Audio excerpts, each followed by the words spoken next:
10 to 15 million people in the U.S. have knee osteoarthritis.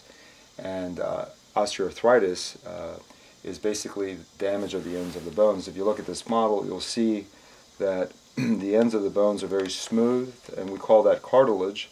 And there's meniscus on each side, and the ligaments are not properly shown here, but this is essentially a normal knee.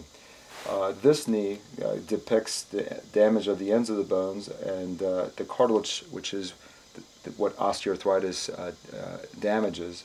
Osteoarthritis is essentially the wear of the end of the bone, and it's no longer smooth. And this process of wear, and as the cartilage thins out and is destroyed, is known as osteoarthritis. And so there's severity levels from mild to moderate to severe, and it depends on how much of that cartilage is worn out. And you'll see that on an x-ray. You can't see this white and or blue material on an x-ray, but you can see the space that it should take up. And on the x-ray in our office, you would see the narrowing of the space on either side of the knee or both sides of the knee. The knee, in essence, has three compartments. There's the inner compartment. On this model, it's over on this side. We call that the medial side, the medial compartment. There's the lateral compartment, the outer side, and then there's the kneecap compartment.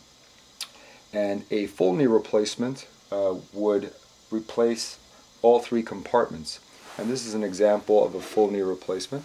And essentially, through a larger incision, you are removing all of the cartilage from the end of the bones, or whatever's left, from the kneecap, from the femur, which is the thigh bone, and from the tibia, which is the shin bone.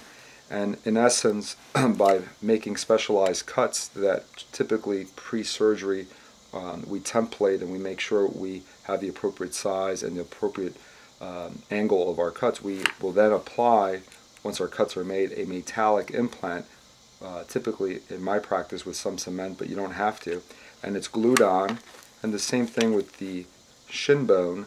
The bone is cut such that now you have raw bone, and you apply a metallic implant with a plastic covering, and then this is how the knee moves. This is a much bigger procedure. It replaces all three surfaces, and it sacrifices some ligaments, typically the ones in the middle of the knee. The ones on the outside are left alone. The benefit of a partial knee replacement is that you're essentially only partially replacing the knee. You're replacing either the inner half, which is the medial side, which is shown in this model, or you can replace the outer half, or you can replace just the kneecap, or you can replace two compartments, typically the inner half and the kneecap. Again, the benefit here is you're not sacrificing potentially some normal tissue. Many patients, I would say probably 20 to 30% of patients that I see with knee arthritis, are reasonable candidates for a partial replacement. And the reason is that when you look at their x-rays, you'll see that they only have arthritis essentially in one half of the knee, either the inner half, the outer half, or sometimes just behind the kneecap. And so it would beg the question, why would you want to sacrifice other parts of the knee if they're doing just fine?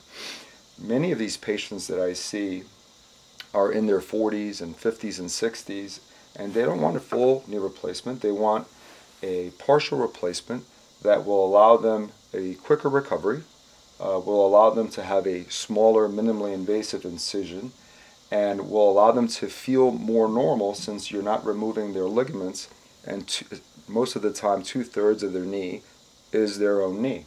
So a partial knee replacement really allows us to treat patients specifically for the arthritis that they have, and not to remove normal tissue, which quite frankly, for, as I said, 20 to 30% of my patients, they don't need a full replacement.